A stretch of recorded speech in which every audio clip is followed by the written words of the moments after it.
This is an orientation of our KFR's new Wetguard sprinkler system.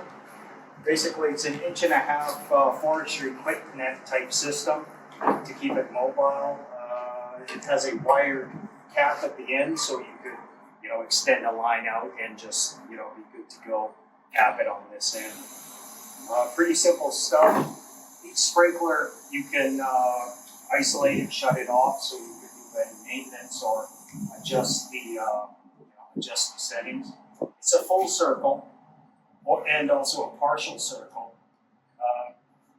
The most difficult thing is with setting that, just a straight up sprinkler, standard sprinkler. Basically, landmark on the switch here, it moves really easily. Okay? So it doesn't take much pressure with the stop. So again, to switch it from full circle to partial, figure out what your range is based on the switch, and then bracket it by just pushing these upward, and then just snug it. Okay, don't over crank these. I can see this as being kind of the a weak point because it is polymer. Okay, and then check it, make sure that looks right for your throw, and then go live again. Okay. Typically or ideally, 360 in order to get the range and coverage. A couple ways these can be deployed. Well, anywhere you use a sprinkler, really. Not so much intended for structure protection, on a building, because again, it's an 1.5-inch hose, right? But no stability issues. If you have an 1.5-inch hose in here, they will not kick over or flip over. Not an issue. The height at ground level is surprisingly high, and you'll kind of, once you play around, you'll kind of see the art. Now, with these things, where you might deploy it, well, anywhere you need it, basically. But ideally, in a line, say a defensive line, ahead of the fire, because you don't want to place people, in danger if the fire's heading your way, or if you're located uphill from a fire, such as juniper, might be a good place to have it, or behind houses. Okay. Another place that might be appropriate for this type of stuff or any sprinkler is in an unmanned system when you're talking or when you're looking at dangerous topography. Say there's a chimney or a gully or something like that. You don't want to send people into the danger zone there. And again, very similarly, you don't want have people fighting fire above the fire. So you might throw out a line of these, or just stick one of these in there where it's a remote unmanned system. And so there's a few different ways you can deploy it. Basically, establish your water source and get that, that hose down to 1.5-inch quick connect. Use forestry hose. Of course, you can do a main line at 2.5 to keep your volume and pressures up if you had to, to get to the, sprinkled area. But basically this, unlike regular structure protection where you're, placing sprinklers in certain places, with these, do the exact opposite. Basically, hook into your water source, get all the line, say you're doing, 500 feet or 5 sprinklers. Use 100-footers in between the sprinklers. Okay, hook up all the line and run it all out straight to that to the line that you positioning where you want it. And then after you've done that, basically walk up with sprinklers. You can carry them fairly easy to carry, one in each hand. Take it, place it at each of the couplings, hook it in, turn it on, and move down the line. So it's very rapid deployment. On that note, if you are running through the grassy field because there's a fire, 100 meters that way, and you're going to do a wet line or something like that, or it's rushing up the hillside in the back of juniper, and you're running this empty line out in a big line, I highly recommend that you always have basically the line, somebody at the pump, and have a nozzle with you in the event, spot fire happens or it moves faster than you think. At least you can, tell them to stoke up the pump and hit the fire. Okay, so please consider that. Now, You can, depending on the sprinkler, the hydrant, if it's a 70, 80 psi hydrant, that might work great as well. Okay, simply get the gate valve on the side, gate it down to 1.5" quick connect, and run all your line out, and then drop these beside it and plug it in. Okay, it's much more efficient. It's a time-tested practice that I've done for industrial infrastructure protection for ages. Now, as far as maintenance goes, very little maintenance. I guess a few of them being, if you're done with the partial circle system, when you're done, just, again, my big thing is please do not crank this on too tight, because it just has to flick that. It doesn't take much. So anyways, when you're done with it, just drop it down so that it's sitting down and you're good to go. Ease the pressure off. Do not grease these or oil these anywhere. It doesn't work that way. It's meant to work as it is. It does have a brass ball valve here to independently shut this off or turn it on. For maintenance, one thing to try to remember, not a big deal, but try to store it with this in the half-open position. What I've found with industrial brass ball valves is that there's a collar here, and when it's fully open, water can be trapped in the collar, as well as when it's fully closed, that water can be trapped in there. And that only causes problems during the winter. If these are stored fully closed or fully open, that could occur. So best practice, just get in the habit of storing it half open. They're epoxy coated, so it should be fairly resilient, and they are freestanding. You do not have to weigh them down to keep them, in place, even if this is by itself out in the field. So KFR possesses 8 of the Wetguard sprinkler systems, and they each come with interchangeable tips. They're from 8 mil going up in 2 mil increments, 8, 10, 12, 14, 16, and 18 mil tips. So, but basically, the only tips we should be using normally is the small 8 mil, and they'll be installed on all of the sprinklers. Now, with the small tip, you get good distance, and it helps to distribute the pressure a little bit better than the other ones. Now, some of the performance numbers, theoretically, at 80 psi with the small tip, it gobbles up close to 50 gallons a minute. Now, that's equivalent to a low-flow red fog nozzle. So that gives you some perspective on that, on how much it can put out. So the distance that they might throw, theoretically, runs around 150 feet if you had 80 psi at the sprinkler.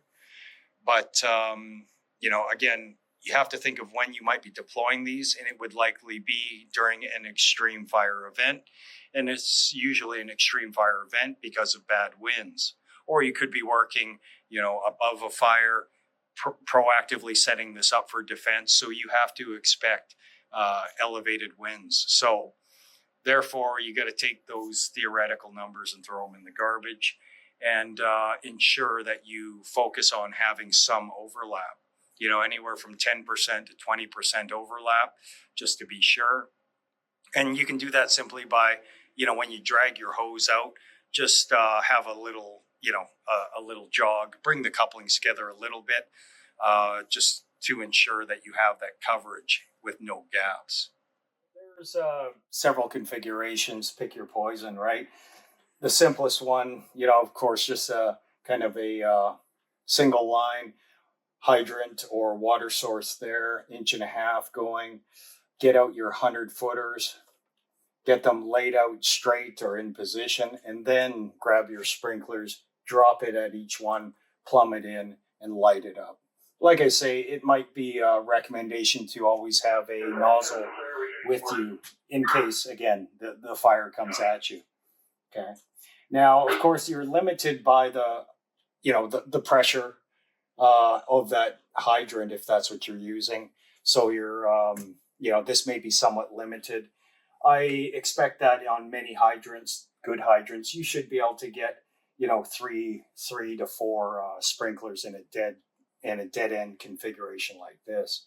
Now, of course, to overcome that, or if you need more sprinklers, we all know kind of the king is doing basically a closed loop system. If that works, right?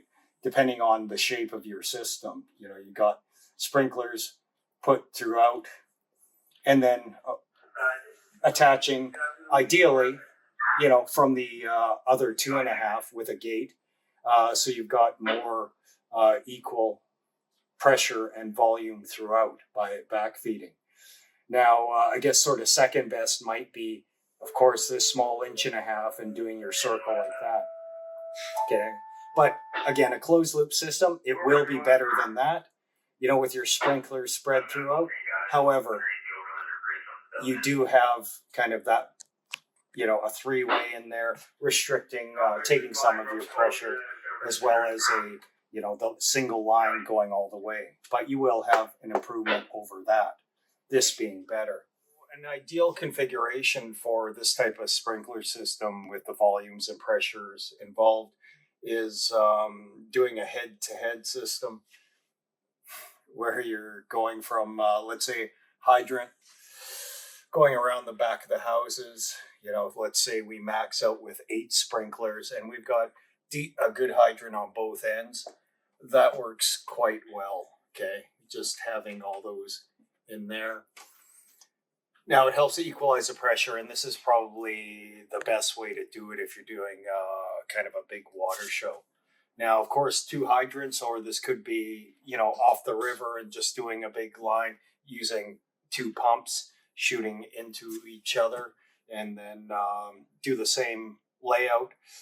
Grab the hose from one end and just bring it across and then drop in your sprinklers.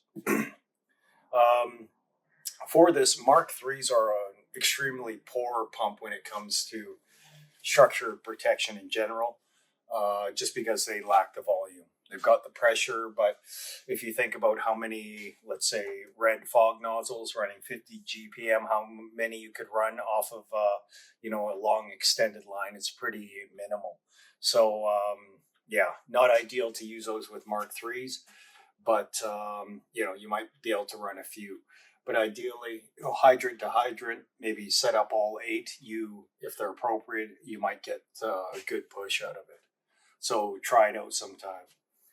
Now, a couple other ways they don't talk about too much. You've got let's say a sprinkler line going there, and I've got 4 sprinklers going throughout there. A couple options. You could do that, or you could try doing a T-type configuration, okay? Or which can help out a little bit by distributing it throughout if you couldn't do a closed loop. Say you're limited with hose or jewelry or something like that. So that 3-way there might help out this system. And then there are similar variations that I've done for big industry. If you bear with me, doing massive lines like that. Let's say this is uphill. This is quite an elevation gain here, okay, going all the way up this hill, and your water source is down here. You can factor in a few different things, like if this is, again, uphill here, and it comes down. So what you're going to have here, of course, is pressure gain, due to head pressure. So again, for every, foot of elevation you go downwards, you're going to gain half a PSI for every foot. Okay, so then you can start gaming things out a little, kind of variations on this. If you pressured it up here, you get too much pressure, and then it might peter out until it finally gains a bit of speed down here. Other options, you could do a closed loop system here, but what you're going to find by the time you get up to here, you're probably not going to have the pressure you need. So you can use a variety of ways and think out of the box, like do a hybrid T up here on this hillside here, figure it out, go up and, put a T in, some pressure in there. And over here, you could, run a line here. with a three-way, and that way you can utilize pressure downhill here, provide a bit of pressure here with a closed loop, yet provide, decent pressure over here for these sprinklers over there. So you can really play around with this, game it out if you have the opportunity. But this has worked really well on big structures. Now, keep in mind, they do have a ball valve on it. So if you did something like this and you're overpressuring this, you could simply just gate it back a bit to try to, provide, a little bit more to those ones in the back. But the overwhelming factor is, regardless of what pressure you're using, is to ensure that you've got overlap. 10%, 20%, just taking in a bit of safety factor, thinking that fire that we're going to deploy these on, there will be wind, or it will be uphill from the fire, possibly like juniper. Okay, so those winds you expect updrafts, and then therefore, your sprinklers, your spray might actually look more like that with a teardrop shape with the wind coming at you. So keep that in mind.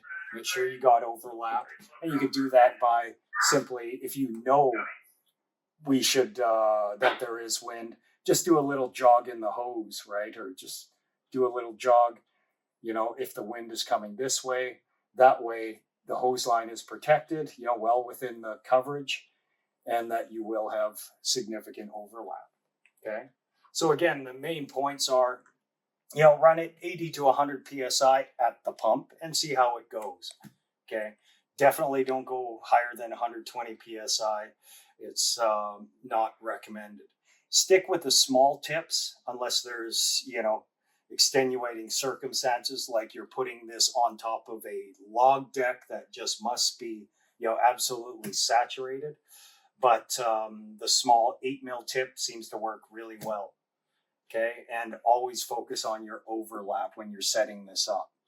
And again, the key is grab your hose, hook it all up, run it all out, have a nozzle with you in case you got to defend yourself.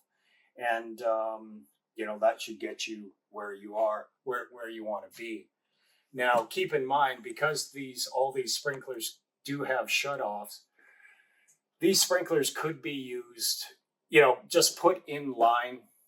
They could be used to defend against or use as an escape route, or they could be proactively put as like kind of Alamo type situation where you might turn them on as you're retreating.